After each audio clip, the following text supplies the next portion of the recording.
both. Many people said both. They answered both. So I think that, you know, not to tell you the end of the story before we get to it, but I think that anybody that doesn't know that both W.E.B. Du Bois and Garvey made tremendous contributions to us, then I feel sorry for you. They both made tremendous contributions. There's some contradictions that they have with each other, and those will be discussed. Has everybody seen the schedule for the next sets of debates? Yes. For the next debates, okay. Next week, I believe we have Brother Mchawi Clay and Brother Michael Graves. And the question is, Martin Luther King or Malcolm X? Now, the answer to that one should have been told by everybody who ever heard the person for whom this building is named, which is Dr. John Henry Clarke. Dr. John Henry Clarke always gave the example of Martin Luther King and Malcolm X. He compared it to Mahatma Gandhi and the Sikhs in India. And if you don't know what that relationship was and what the importance of it, then that's another reason you should come to next week's debate. This was really just a very sneaky and tricky way to get our people to come in and hear about the greatness of our ancestors during what they call, used to call Negro History Week, then Negro History Month, Black History Month, now African Heritage Month, and for us here at John Henry Clarke, African Heritage Month, there's 12 of them in the year, and it's 365 and 1/4 days of the year. That's how 24/7, 365, that's when it's African Heritage for us. But we want our community to come in to see this institution, to see what you have, to hear these brilliant brothers and sisters that we have. For our third week, anybody that don't like me, you should come in. Because I'm going to be the tackling dummy. I'm going to be the punching bag for a genuine scholar. When we set the debate up, I had a speaker, I won't reveal the name, but I had a brilliant brother who was going to be the speaker. When he heard that Sister Tyreen Wright was going to be the speaker for Booker T. Washington, he said, no. He said, I don't know Miriam McLeod Bethune like she knows Booker T. Washington. And so he begged out. And so I was going to say I'd be the sparring partner, but it's going to be more like a punching bag. No, but don't think I'm not a slacker now. Don't get me wrong. I took Dr. John Henry Clarke for 16 credits at Hunter College. I was one of the people who helped to found that department, you know, to start that department off. So I'll be a moving punching bag. But those people who want to see us on, who want to see me get beat up on the 15th of February, I advise you to come in because we're going to have a very lively debate. As I said really in the beginning, there's no hostility here. There's no anger. There's no real. This is a debate, but there's no venom. This is a celebration. This is a debate to celebrate all our ancestors. Now there are a couple of the debates that have some very, very serious contradictions that have to be discussed. Okay? One of them is, should you encourage black youngsters to join the police? Should you expect black youngsters to join the armed forces? Who is greater? Fannie Lou Hamer or Condoleezza Rice? That is going to be a little different than some of the other debates. And unfortunately, it's also going to be the same when we get to who's the greater president, Barack Obama or Muammar Gaddafi. Now, if you just said Muammar Gaddafi and you can't see any reason, you should come to this debate. And if you just said, well, Gaddafi, how could you make a, if you ever think that one side is absolutely clearly right, that's the reason for you to come to this debate, because you need to learn something, a little bit about the other side. Okay, now what time is it? Can I get a time check here? 3:40. 3:40. Okay, Dr. Jeffries is never late. That brother's never late. Because he's always somewhere taking care of African people's business. Those of you who don't know Dr. Jeffries, understand that our community thinks so much of him till If somebody can't pay their phone bill, they'll be calling Dr. Jeffries. He's somewhere always around the community trying to solve a solution. There's some of our elders that if y'all don't see them for 3 years, never ask where they are. But Dr. Jeffries has a regular routine of going and checking on Sister Kefa from the First World Alliance, going and checking on Sister Sybil Clarke, the widow of Dr. John Henry Clarke, and many, many other elders around the city and around the tri-state area. So we're not too hard on Dr. Jeffries. Dr. Jeffries is a member of the board. He's going to be here, and he's going to be here on time. But I just hope that it's within our time also. Because if it's not, one thing you learn in struggle is you got to adapt. That's right. This is more so than the Marines. You have to adapt. If that doesn't happen, then we're going to have Brother Basir do his 20-minute presentation. We may have our question and answers. We may do those things, and then Dr. Jeffries may have to give a completely separate in time, a temporally separated a presentation. I don't expect that to be the case. At any rate, can someone just give the word down to Brother Michael Hooper that it is time for the libation? Anybody holler downstairs for me? Oh, yeah. Thank you. I'm going down. Okay. Brother Craig, thank you. Oh, okay.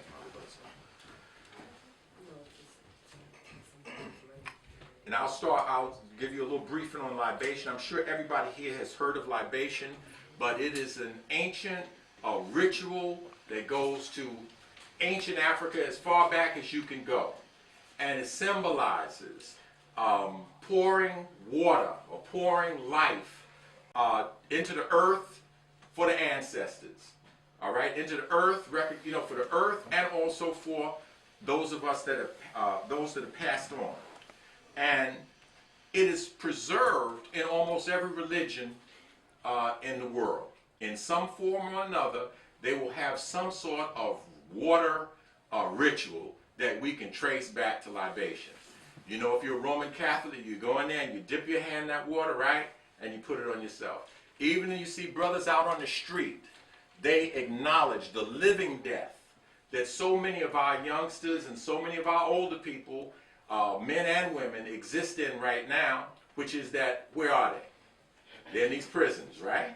They're locked up in the prisons, and you see brothers, if they're going to take a little wine, they'll take a little bit and they say, let's pour some out for what?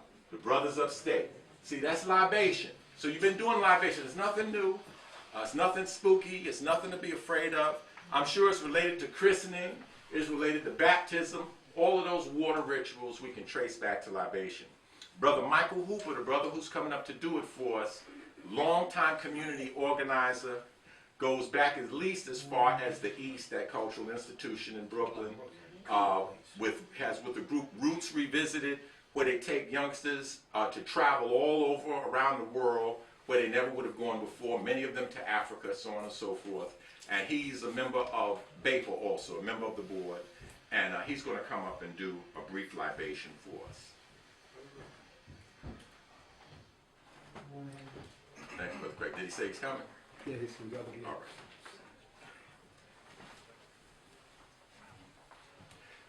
Another feature that we're going to have in today's debate is that we'll have an ancestor we'll have an elder who's going to do a unifying statement.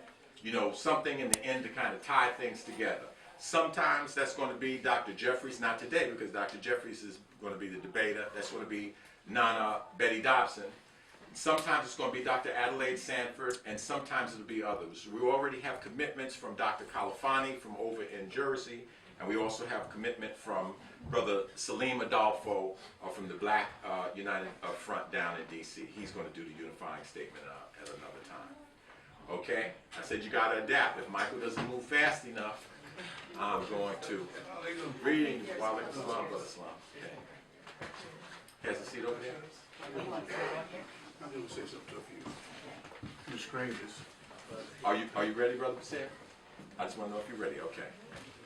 This is going to be a brief. Sit anywhere. There's 25 seats over there and 25 over there and another couple of extras. Wherever you like.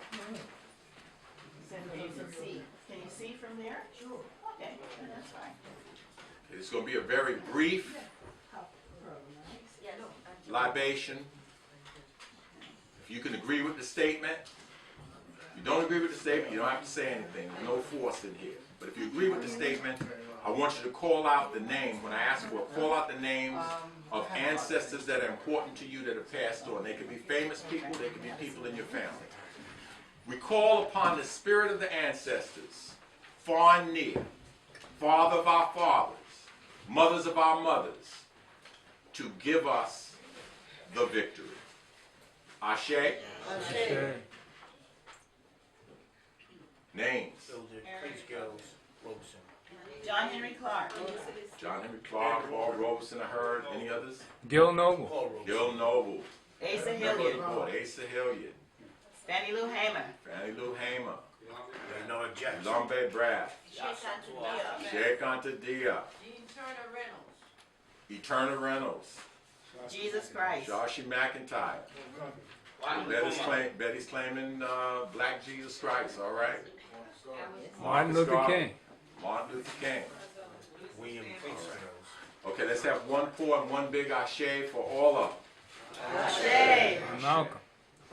Okay, brothers and sisters, our first speaker in this debate, Dr. Jeffries, is so strong spiritually, he doesn't even have to be here, he said to hear Brother Basir. He says he's going to just tune in, and he's going to come with his arguments when he gets here. He has said, though, that he's going to trounce.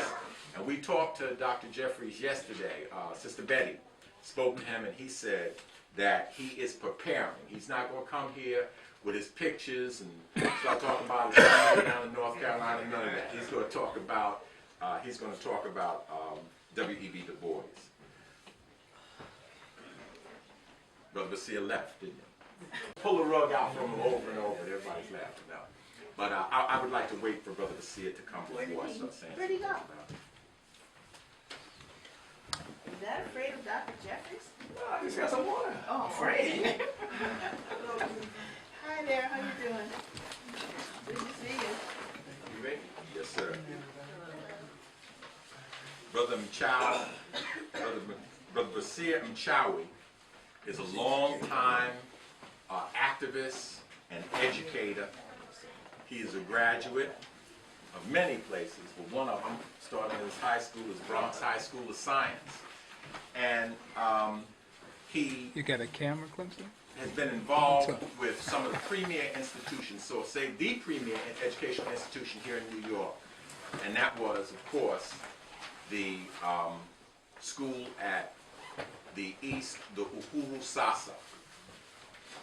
And I know most of you all, many of you all have heard of that.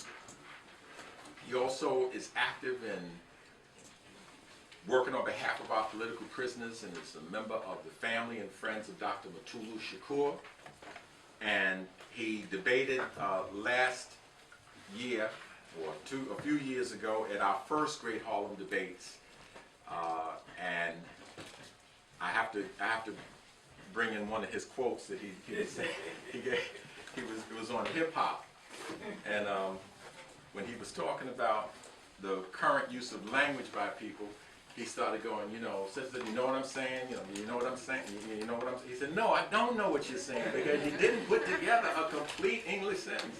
But at any rate, Brother Basir is a great debater and a veteran of the first great debates that we have here, and a veteran educator. And I'm sure if you just listen, you're going to learn something. Please welcome to the microphone, Brother Basir Mchawl.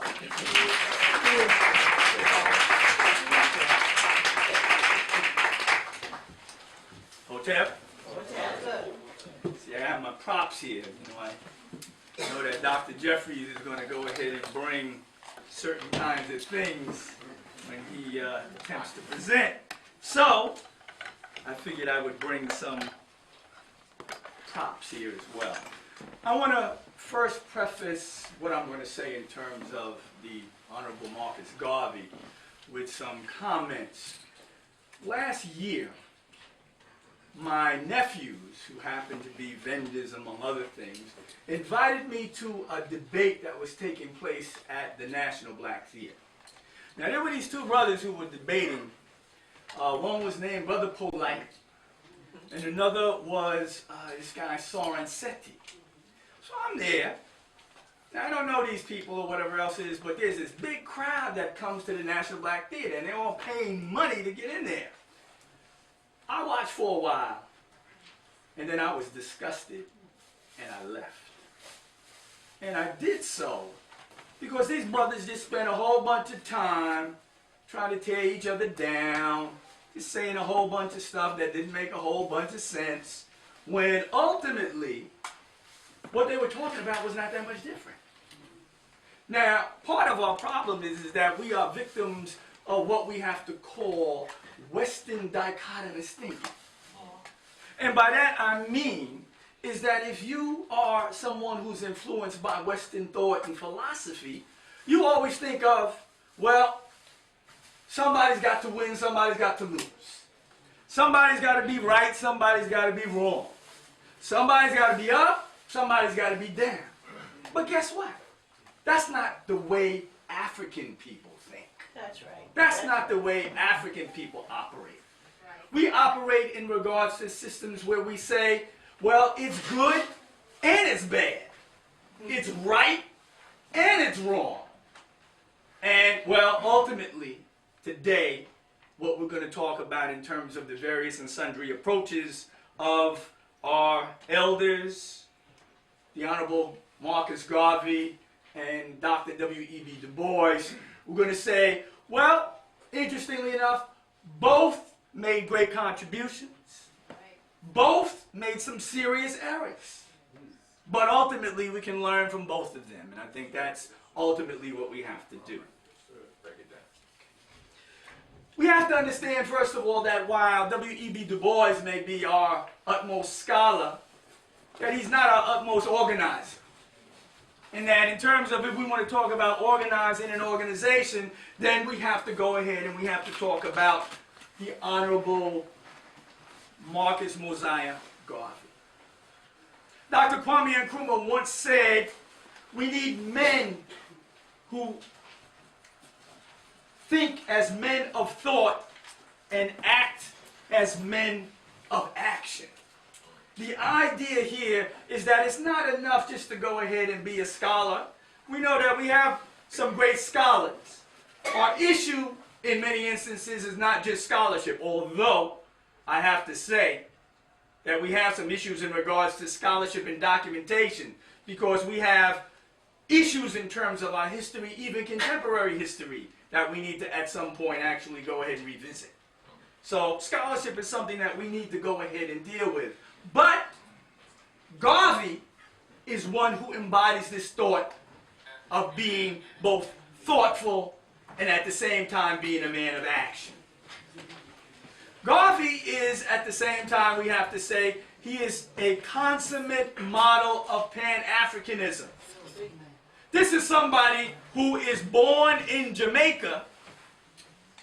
He can't do his organizing in Jamaica.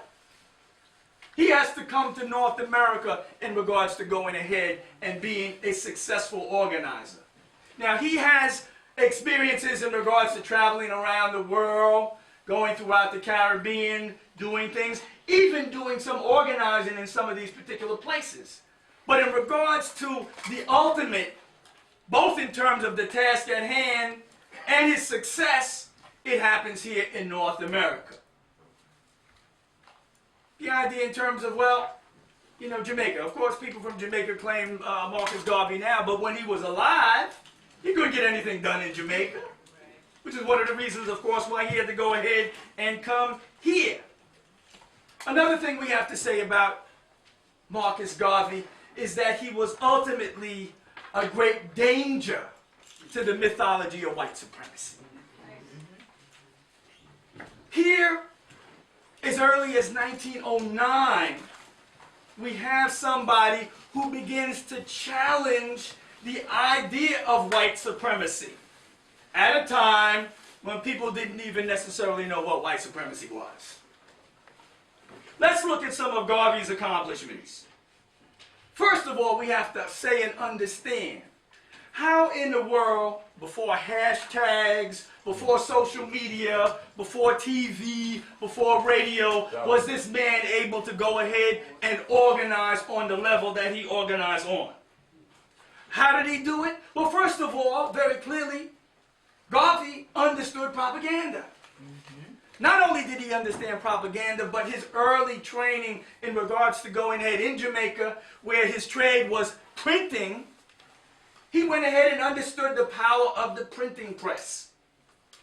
And he brings that knowledge, and what does he do? He attempts to try to work it right here in North America. The UNIA, in a census that was done for the organization in 1925, had 725 branches in North America, 271 branches outside the United States.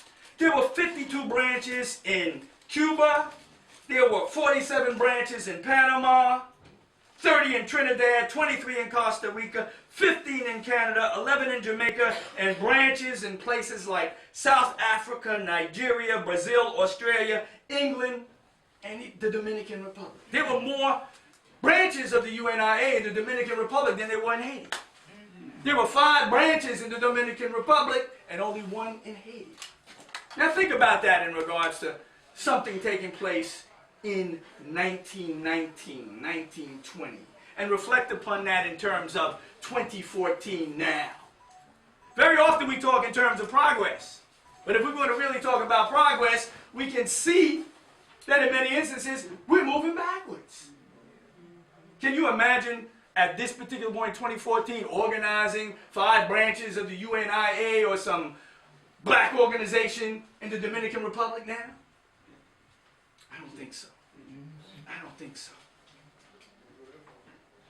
Garvey creates a weekly newspaper called The Negro World. This paper is so popular around the world that they end up having Spanish and French language inserts in the paper. In 1920, the first international convention of the Negro peoples of the world takes place, and 25,000 participants gather in Madison Square Garden.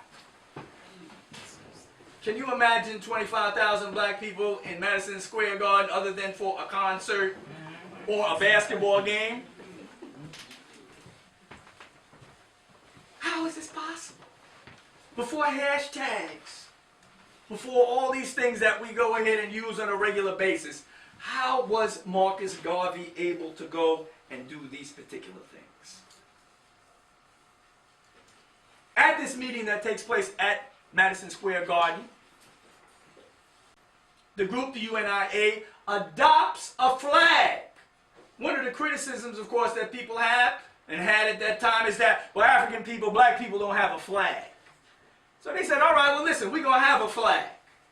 And that flag, of course, is, as you know, what flag is that? Red, white, and green. All right, something that all of us now know, respect, and honor.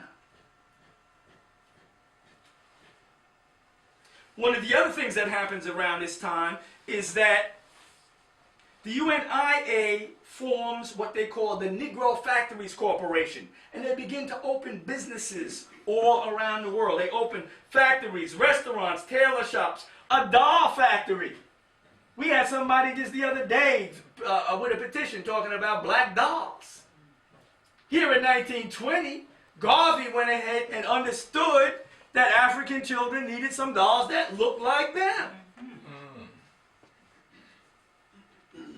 In terms of economics, we have to understand that back during this particular time period, banks would not loan money to African people. So what would have to happen? African people would have to pool their resources. The UNIA is responsible for some of the first homeowners in Harlem, right here where we are, in Bedford-Stuyvesant, and later organized credit unions, some of which lasted up until the 1970s.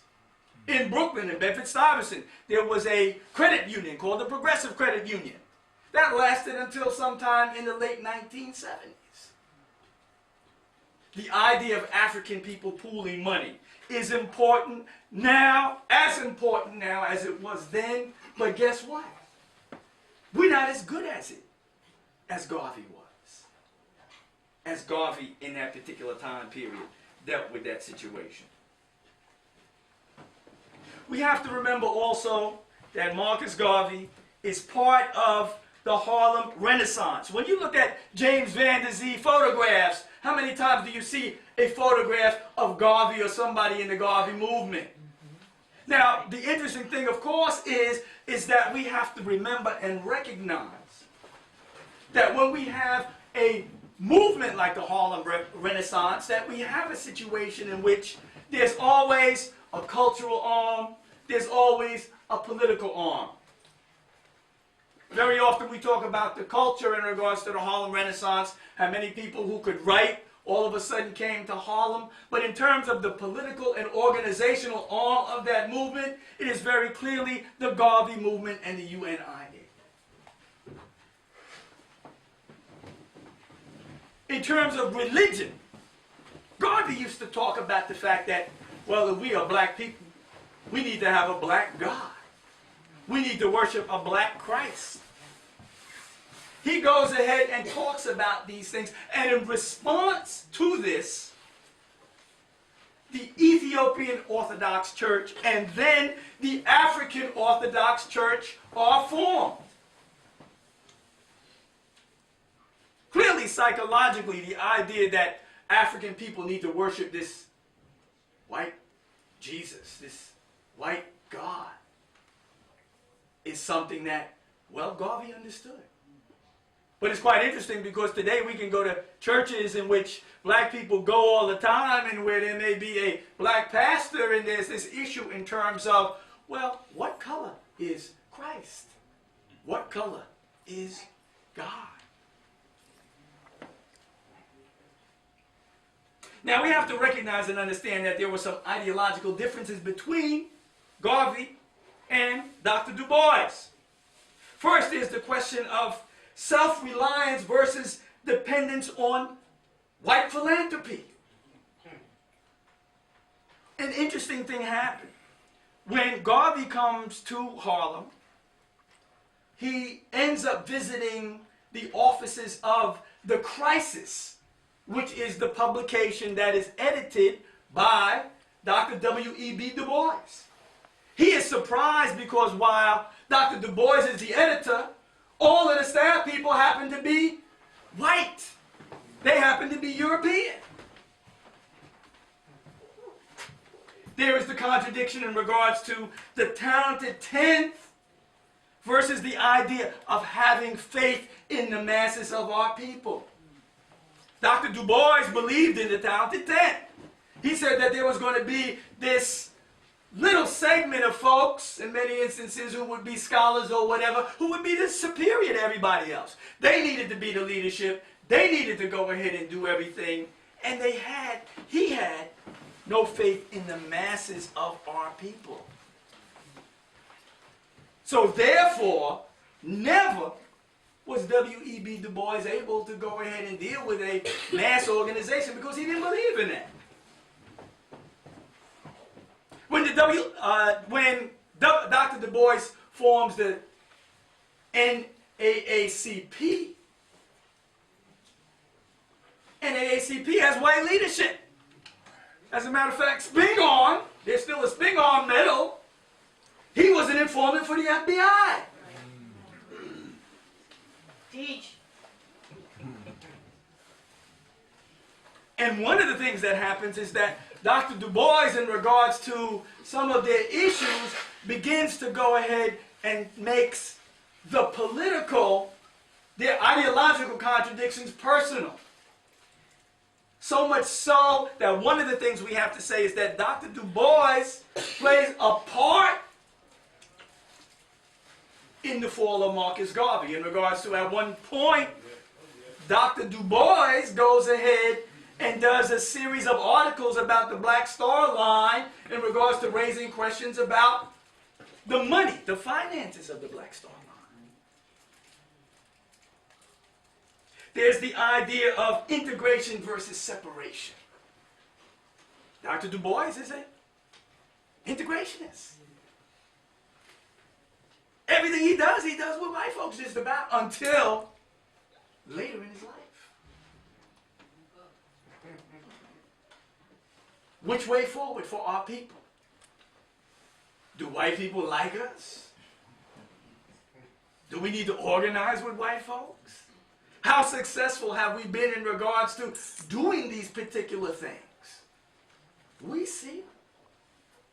We can talk about the issue of integration versus segregation, which of course is not what Garvey was talking about. Just as we say in terms of the Nation of Islam, there's a difference between segregation and separation. But now we know here in 2014, let us just use as an example, Brown versus Board of Education, 1954. 60 years ago. But guess what? We see that our schools are more segregated in 2014 than they were in 1952 or 53 prior to Brown versus Board of Education. How can that be? Then there's the difference in terms of W.E.B. Du Bois saying that he needs to see university-trained scholars versus, as we know, the self-taught and street scholars. W.E.B. Du Bois is, well, the first African Harvard graduate. And that's good.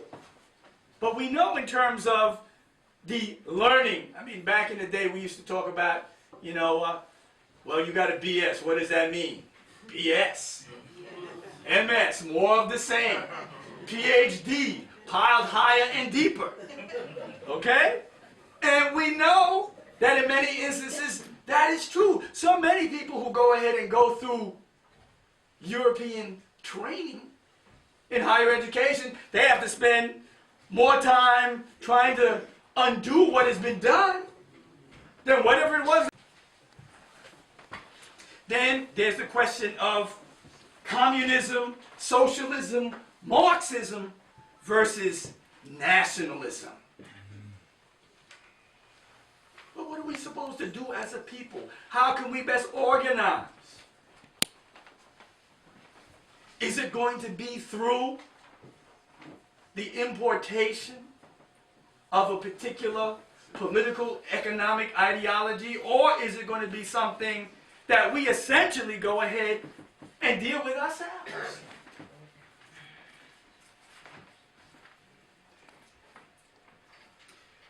We need to talk about Garvey's residuals to an extent. One of the interesting things, of course, is in terms of Dr. Du Bois's life. By the time we hit the 1940s and 1950s, Du Bois is being hounded as Garvey was in the 1920s. And ultimately, Dr. Du Bois decides that he has to go to Ghana to live in exile. Where at this particular point, as we know, he died and is buried in Ghana. Now that's quite interesting, because he sure in the world had issues in regards to Garvey and his idea of Africa for Africans, those at home and those abroad. Garvey at this particular point, he influences so many things that we do currently, whether it's, as we said, the red, black, and green. One of the determinants in terms of who's important or who's greater is the nature of the songs and poems written about a particular person. Has anybody ever heard a song written for Dr. Du Bois? There are a few, but not many. But we can go ahead and we can talk about whether it's Max Roach and Garvey's Ghost, whether we can go to Burning Spear, whether we can go to all these people who have gone ahead and been inspired enough by Garvey to go ahead and write a song for him, that has to mean something. We have to look at Garvey's progeny. Noble Drew Ali, the Honorable Elijah Muhammad, Earl and Helen Louise Little, Brother Malcolm's parents, Garveyites. Carlos Cook, who our brother, our dear brother Elambe Brath, his brother Kwame Brath talk about all the time. Garveyites. Queen Mother Moore, the grandmother of the reparations movement. The first time I heard about reparations, it was sitting with Queen Mother Moore, a Garveyite, with her sister, Mother Langley. So it's not just Garvey, it's also his progeny, his offspring. And one of the things we know very clearly, well, hey, we are Garvey's offspring too. Garvey influences so much of what we do, whether it's conscious or unconscious, that, hey, I think we have to give the brother his props. Absolutely. Speaking of props, I got this from Dr. J. I just bought a couple of things. I don't know how many of you know the book by Tony Martin, the famous Race First. This is probably the foremost book about Marcus Garvey. In his own words, the philosophy and opinions of Marcus Garvey. Something that you should have in your library. And finally, we celebrate the Honorable Marcus Garvey's birthday. When is his birthday? You know his birthday. When is W.E.B. Du Bois' birthday? Nobody knows. Not few people. Few people know. And here, just last year, we celebrated the 100th anniversary of the formation of the UNIA.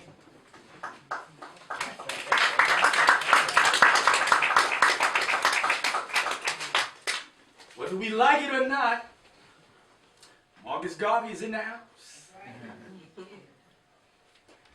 I'll leave it with that for now and yield to my good brother, Dr. Leonard Jeffries.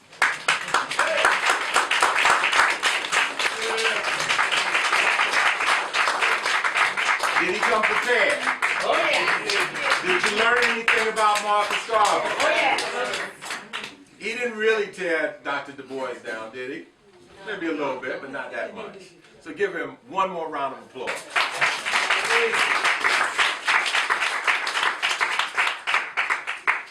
Our next speaker almost needs no introduction. I'm going to use a little executive. I said almost. You see? See, you're going to have a problem with this debate if you don't get language and logic together. I said almost doesn't need an introduction. But he needs one. You don't know about these things.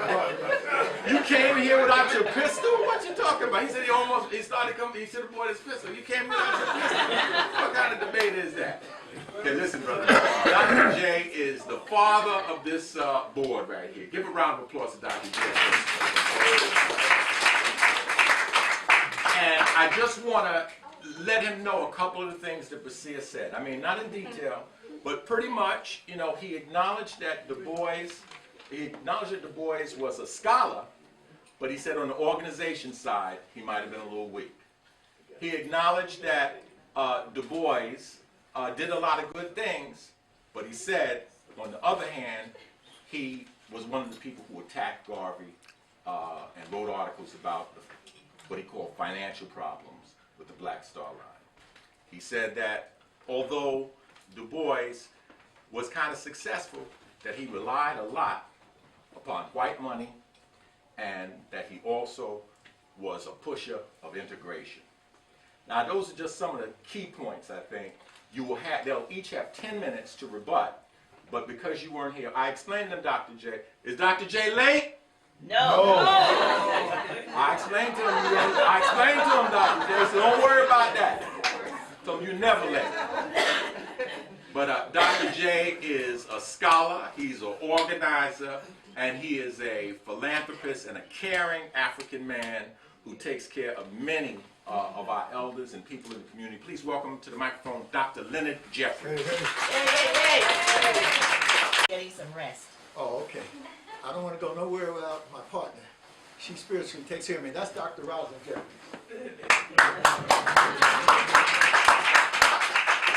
Very powerful sister.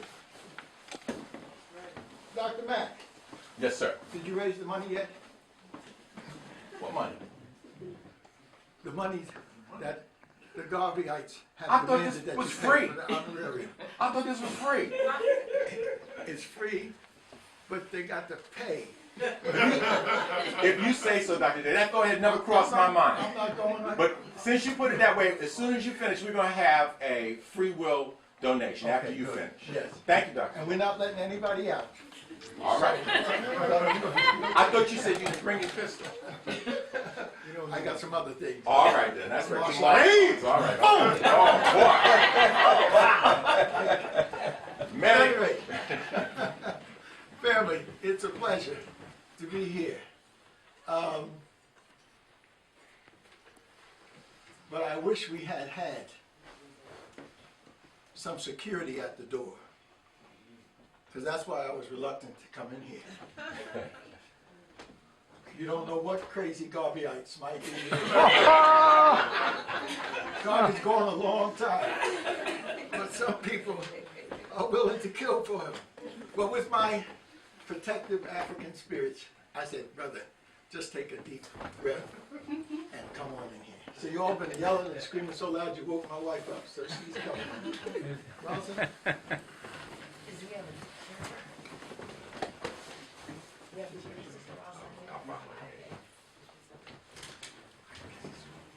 Dr. Rosin Jeffries, everybody please acknowledge my partner for 50-something years.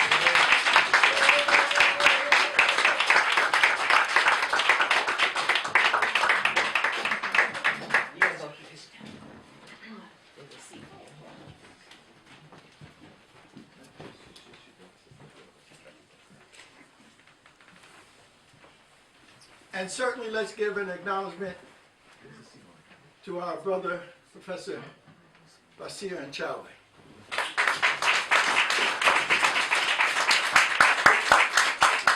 He's such a worthy opponent that I felt that I had to get some extra training in this match.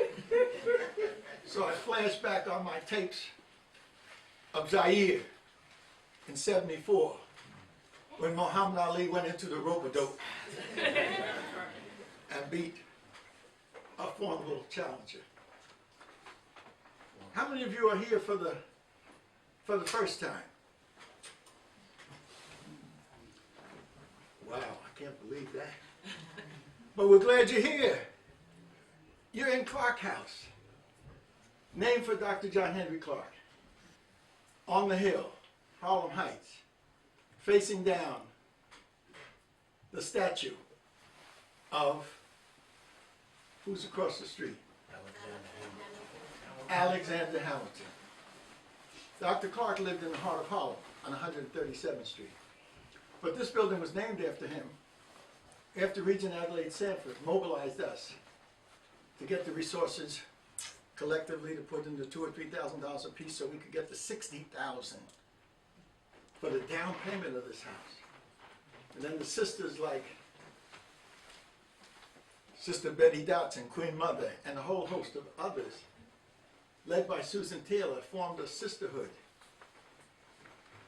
that in one day, one afternoon at Canaan Baptist Church, raised almost $250,000 to pay for the mortgage. So you're in a special space. And the process that our leader, Dr. Mack, has set up, having these debates, has created some excitement in our community. I know some of the fellows want to run out and watch the Super Bowl. But forget it, the black quarterback's going to take the day. Amen. Amen. You know, you can just stick right here. Just like our sister took the tennis match a day or so ago. You know. So we're in it to win it. And the winning is tapping into your strength, tapping into the knowledge of you as African peoples. Black power. Did you get it, Dr. Mack? Yes, sir. Okay. Dr. Jeffries is famous for the Black Power salute. Dr. Jeffries, you can't claim that. John Carlos and them raised that salute. Well, that's true. But who was there with him in 1968? After he raised the salute and the world went crazy, he didn't know what was happening to him. And some of us were with Dr. Clarke in 1968 in Los Angeles fighting white scholars. And then when one of them, Howard Weaver, said, "Len, we can go to Mexico, they're raising hell." I said, "How are we going to go to Mexico? We just had enough money to get here to Los Angeles." He said, "For another $25 added to your New York to Los Angeles ticket, you can go to Mexico." I said, "Let's go!" And we went down to Mexico to assist John Carlos. And within, that was 68, 69, I set up the Black Studies program at San Jose State. And who was sitting in my class and my wife's class, along with his wife, John Carlos.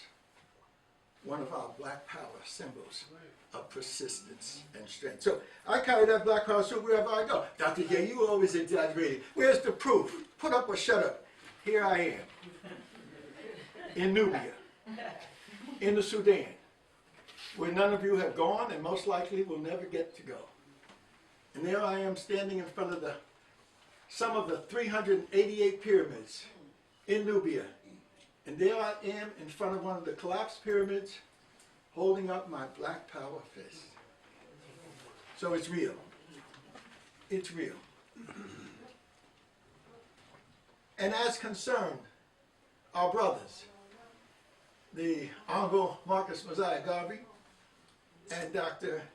W.E.B. Du Bois, I add to that duo and make it a trio. That's right. Booker T. Washington. All right. The pablum that forged Len Jeffries. And Gil Noble kept always asking me on his TV show, "How did you get this consciousness? How did you become a fighter for the race?" I said, "Gil, I don't know. I've always been doing it." Because it was given to me in the beginning by my mother and grandfather, who were Garveyites up from Virginia.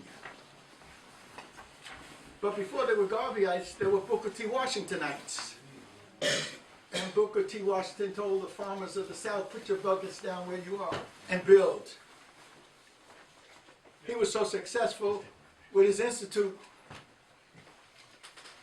Tuskegee Institute, that has become Tuskegee University, that institute inspired Marcus Garvey to come to America to do a similar work as Booker T.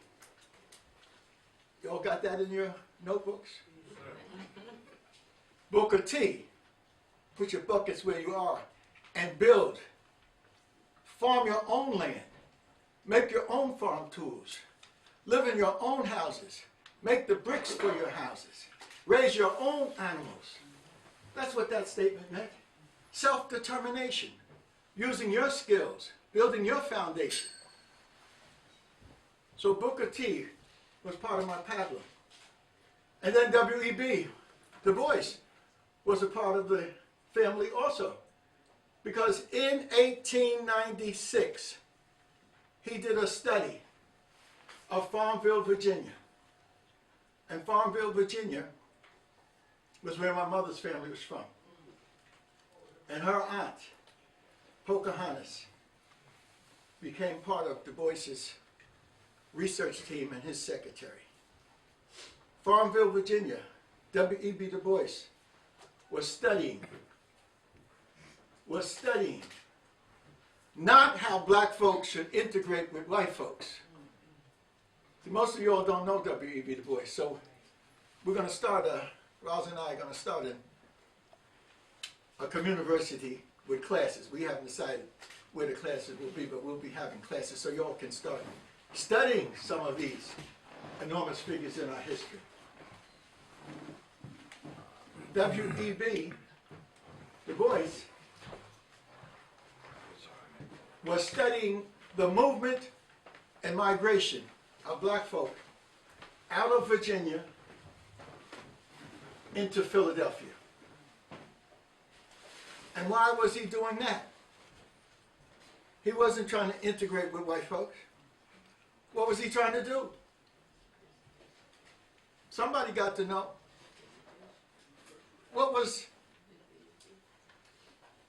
WB trying to do? Go to an opera house with white folks? Sit down at a fancy dinner with white folks? Sister's trying to find her way, and she's wrong. And she's a smart young lady, so she's going to have to do some serious research. She said something about a PhD. Farmville, Virginia is a long way from W.E.B. Du Bois's PhD. They had slavery in Virginia.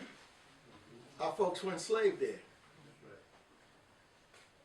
But his PhD was done in the same period of time at Harvard University on slavery. The Suppression of the Slave Trade. A classic work, the first of its kind published by the Harvard University series. He was the first to get a PhD from Harvard.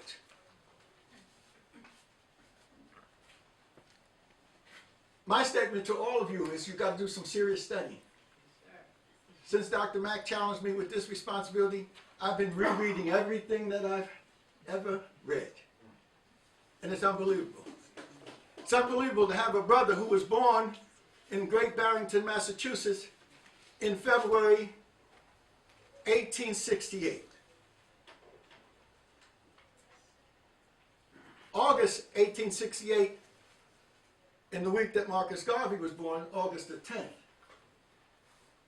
my grandfather was born in Georgia. So this scholar, W.E.B. Du Bois, was born at the time of Reconstruction. 1865, slavery was ended. January the 1st, 1865, black people were wondering whether Honest Abe, the emancipator, was going to sign the Emancipation Proclamation. And he did, so black folks were celebrating. They were celebrating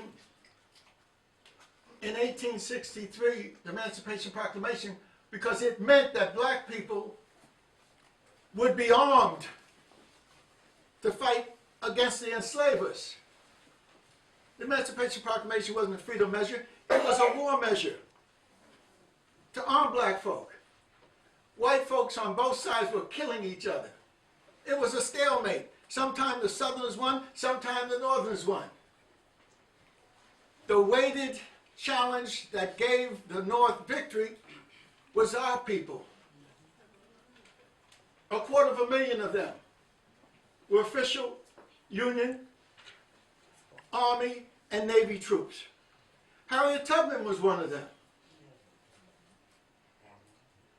The Lattimore brothers were one of them. You know about Lewis Lattimore, but you don't know that his two brothers fought in the Massachusetts 54th. He could not fight because he was too young. He was 16, so he falsified his age and said he was 17, 18, so he joined the Navy. The Lattimore brothers were part of the contingent that gave black folk the victory in slavery. And that's a part of the history that we need to understand. But a person who understood it more than anybody else was W.E.B. Du Bois. PhD on the suppression of the slave trade, which meant he had to know who was involved in slavery. The European nations. Who were the key factors in America that was involved in trying to suppress slavery? The first significant black study was done by W.E.B. Du Bois. 1896 or thereabouts. After he did that and got his PhD, he went on, how do you study the black problem, the Negro problem? How do you study it? Not by saying black folks are lazy, black folks are stink, black folks don't know how to take care of their families. How do you study the reality of the black experience? This brilliant brother who we don't give any serious credit to because of his conflict with Garvey. You missed the flow and understanding of black history that only he has. Born free in the North. And he didn't say, I want to stay here and take care of trying to be close to white folks. He knew he had African descent along with the Dutch and the other backgrounds that he had. He didn't make a move toward that. He wanted to go south to be a part of the struggles in the South. He asked Booker T if he could join him at Tuskegee. He finally went to Fisk, which is one of the black schools created after the Civil War. You don't have a clue about WEB. So when I set up my classes, wherever we're going to have them, may have some here, Betty, if you give permission, in Regent Sanford, or we'll be at the National Black Theater. We definitely ain't going to be down at City College. You all got to have some classes. You're arguing about a brother who you don't have a clue because of his relationship with Marcus Garvey and his relationship to the black freedom struggle is the greatest of any of us. Did I hear anybody say amen? Amen. You're looking in disbelief. How could this Negro from North New Jersey be talking about W.E.B. Du Bois in that frame of reference? Born in 1868, PhD in the 1890s from Harvard, first. And he didn't decide to join white folks. He decided to go south to be with his people. The majority of his blood was African blood, and he wanted to affirm that. But why was he in Farmville, Virginia? He took a 2-month hiatus from Farmville, Virginia, to go to Farmville, Virginia to be studying my mother's people, because he was involved in a scientific study of the black population in Philadelphia, Ward number 7. Philadelphia had 40,000 Negroes. 7,000 or 8,000 of them were in the 7th Ward. Du Bois married a beautiful young lady and moved into a 1-room apartment, probably the size of this area here. And what were they doing? Living in the poorest area of Philadelphia, the black slums. And what were they doing? Not telling black folk, you need to integrate with white folk. He was scientifically studying the social relationship of black folk to each other and the community. This brother was a pioneer in the study that we call sociology.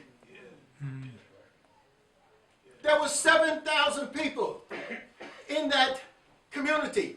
And for the year that he was there, he interviewed all of the families and documented it. All of the families, to see the extent of the strength, to see the extent of the weaknesses, to see the strength of a marriage, to see the strength of the desire for school and education.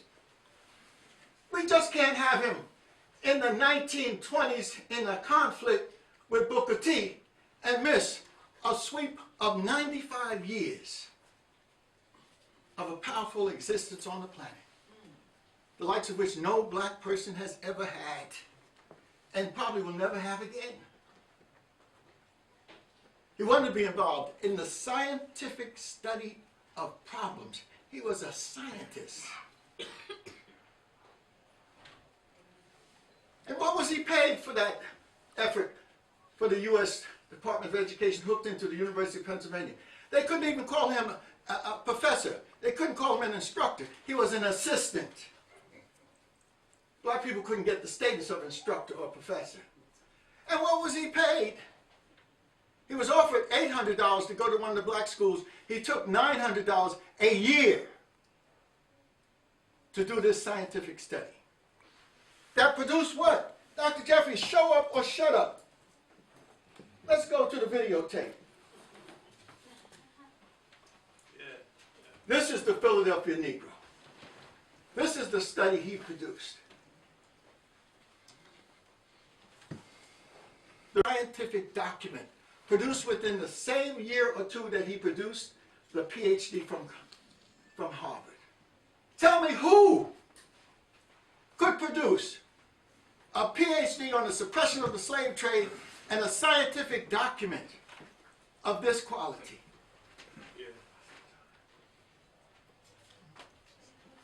Dr. Mack is getting worried about the time. We'll be all right, Dr. Mack. 2 minutes, Dr. J. Okay.